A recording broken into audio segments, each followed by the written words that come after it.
Okay, so now for part 2 of the series. I can't put my finger there or it's gonna go out of focus. So let me try to zoom in. There we go. So you can see where that's connected. And then over here, you can see this.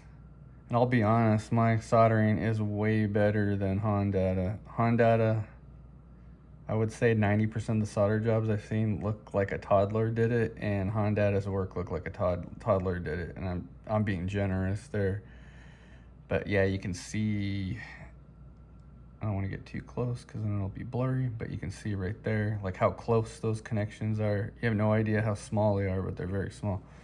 So I'll touch on the soldering real quick. In order to get your soldering clean, what you need to do is keep the oxygen molecules out of it, and that's what the Flux does, the rosin. So you want to coat everything before and clean your soldering iron right before you do it, and then immediately dip it in Flux and solder like right away, because that's a trick to a clean solder joint, is to make sure there's no oxygen in the joint. When there's oxygen, it'll start to look like this, where it starts to turn gray and it's not so shiny and it's a weaker joint. Is when you get an oxygen molecule in there and you want to try to get rid of that. I'll go over here. I finished the mod right here and I want to show you. It's going to be difficult because I'm talking about this is tiny. This makes like a grain of rice look big. Let me see if I can. Damn, I don't think I can get any closer than that. No, it's not gonna let me. Maybe I can come around, because I'm talking about like this is macroscopic. So right here, you have to jump these two with just solder. So it's actually like 3-prong like the top, and then you got to jump these two right here, and then you got to add the 470 resistor. All my other stuff is like perfect. All my resistors. This one isn't perfect, it's to the right a little bit, but the joint is very clean, so I'm not gonna mess with it because this is like macroscopic. So this is, yeah, this is the, I think it's a is it the 470 or 471? Yeah, it's 470. Yeah, the 470 ohm resistor. And, oh, keeps wanting to go out of focus there. Yeah, these are super, super tiny, very difficult to do, but very possible. So yeah, you have to do this when you do the Kpro board swap, because your speedometer won't work right. It'll go out of whack. It'll be completely out of whack. So in order to, when you have the Kpro, you have to mod this ECU. I know it works for the PND and the PRB, but I don't know if it works for other ECUs. I just know that you need it if you want your speedo to work right.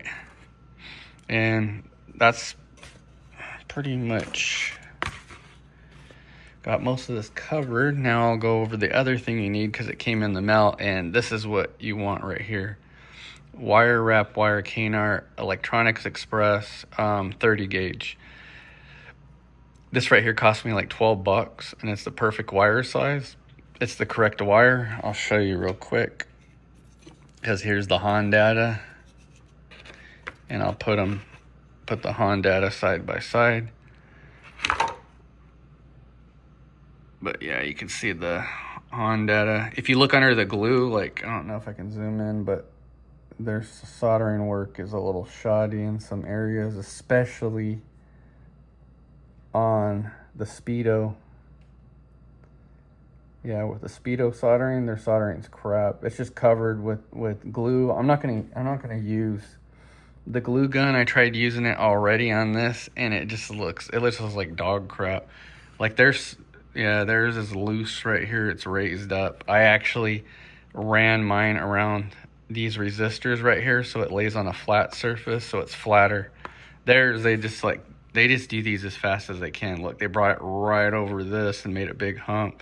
Yeah, this is nasty. I'm gonna go, the store's closed right now, but I'm gonna go to Walmart and get like $1.99 or 99-cent acrylic, because I tried the glue and it's just nasty and messy, and I don't want that on the board. So if you use acrylic, it's just like epoxy, and it's gonna seal this in. Actually, I'll just wait and then do it on the video, so you can see that once this dries, it's completely waterproof. You don't have to worry about anything, you know, oxidizing the joints right here, and it'll be absolutely perfect. But yeah, that's all you need to do to case swap your board.